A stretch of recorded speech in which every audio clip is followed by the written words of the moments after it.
The first disciples of Jesus. The next day, John was standing there again with two of his disciples. When he saw Jesus walking by, "There is the Lamb of God," he said. The two disciples heard him say this and went with Jesus.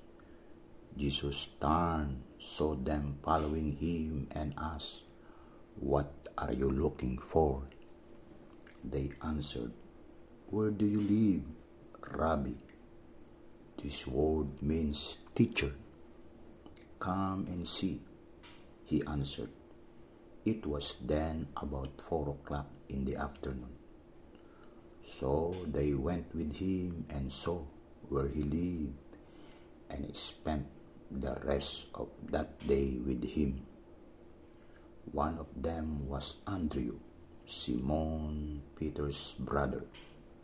At once he found his brother Simon and told him, "We have found the Messiah." This word means Christ. Then he took Simon to Jesus. Jesus looked at him and said, "Your name is Simon, son of John, but you will be called Cephas."